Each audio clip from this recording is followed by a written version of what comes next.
Sensational heroine Sreeleela గురించి ప్రత్యేక పరిచయాలు అవసరం లేదు. అతి తక్కువ కాలంలోనే స్టార్ హీరోయిన్ అయిపోయింది. ఇప్పుడు వరుసగా సినిమాలు చేస్తోంది.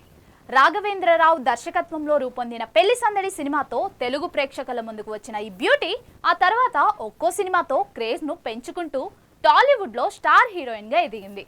ఇప్పుడు మోస్ట్ వాంటెడ్ లిస్ట్లోకి వెళ్ళింది. సీనియర్ హీరోలతో పాటు యంగ్ స్టార్స్తోనూ కలిసి నటిస్తూ కెరియర్ను మంచి స్వింగ్లో తీసుకెళ్తోంది. తెలుగు అమ్మాయి అయినప్పటికీ వరుస అవకాశాలతో సక్సెస్ఫుల్గా దూసుకెళ్తోంది. రీసెంట్గా మహేష్ బాబు సినిమాతో ప్రేక్షకుల ముందుకు వచ్చింది. సంక్రాంతి కానుకగా విడుదలైన ఈ మూవీకి మిశ్రమ స్పందన లభించినప్పటికీ వసూళ్ల పరంగా పర్వాలేదు అనిపిస్తోంది. ఇదిలా ఉండగా తాజాగా ఓ ఇంటర్వ్యూలో పాల్గొన్న ఈ అమ్మడు తన గురించి నమ్మలేని నిజాన్ని బయటపెట్టింది. ఈ అమ్మడు మాట్లాడుతూ, నేనెప్పుడు స్విచ్ ఆన్ స్విచ్ ఆఫ్ పర్సన్లా ఉంటాను. అది నా బలంగా ఫీల్ అవుతున్నాను. ఒకే రోజు 3 సినిమాల్లో 3 క్యారెక్టర్స్ చేయాల్సి వచ్చినా ఏమాత్రం ఇబ్బంది ఉండదు. ఒక పాత్రలో నుంచి మరో పాత్రలోకి ఈజీగా ఒదిగిపోతాను.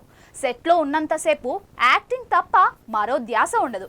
సెట్ నుంచి బయటకు వచ్చానంటే సినిమా గురించి అస్సలు ఆలోచించను. సినిమాల్లోనే కాదు, చదువు విషయంలోనూ ఇలానే ఉంటాను.